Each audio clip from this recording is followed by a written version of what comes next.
There's a lot of downward pressure on chip stocks in particular, but generally the AI trade in the US. You are right, numbers good. Revenue more than doubled, profit 19-fold. And what's so interesting about it is fundamentally, very deliberate choice of word, nothing in the memory markets changed from when you and I went to bed last night. There is still tight supply. Pricing of DRAM and NAND, the key markets for memory, is going up. And Samsung has no line of sight to when that improves. It's really a stock story where Samsung was a stock that was up 150% year to date going into it. And I think everyone's just taking a pause and saying, this isn't the right trade right now. Let's do something different.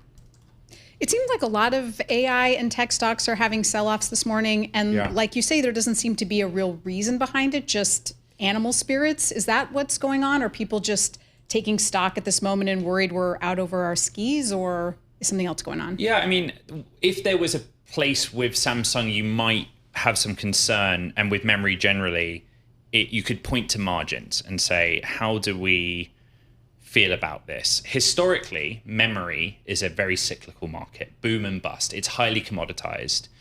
Right now, what's happening doesn't reflect historical norms. But in those periods where the memory names have had very high margins, they've never been maintained. They ebb and flow. They crash to a floor.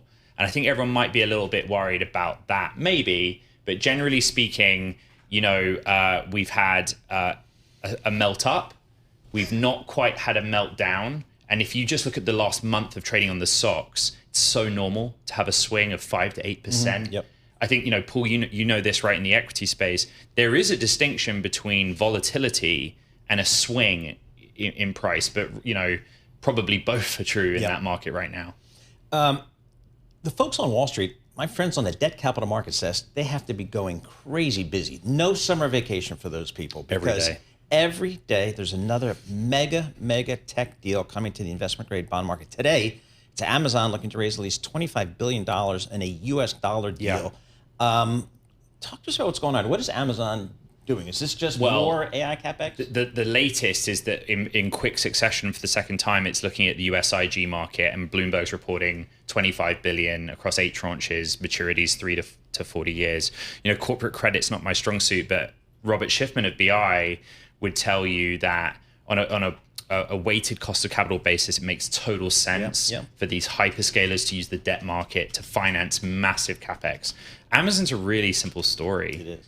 CapEx is growing at an enormous rate, much faster than revenue is growing. The reason CapEx is growing is also because building data centers is getting more expensive with inflation. There is labor and construction labor inflation. There is memory chip pricing inflation. We just talked about that.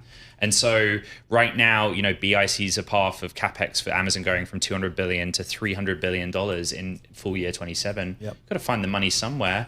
But bondholders love Amazon. The creme de la creme of credit profile, So exactly. That's the story. Bring it on.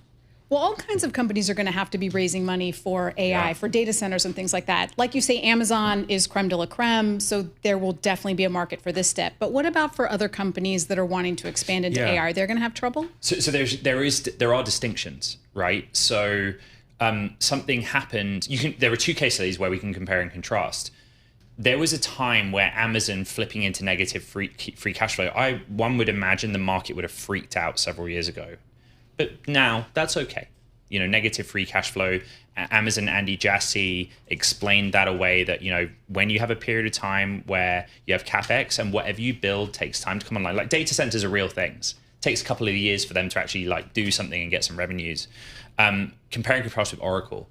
Oracle flipped to negative free cash flow for the first time since the 90s, and the market melted down because, you have to look holistically at the strength of the balance sheet, that company's power in the real world market of AI, like Amazon and AWS, its cloud business, are highly important in what's happening in AI compute. So those are the 2 things I'd point to, that not all companies are created equal in that sense.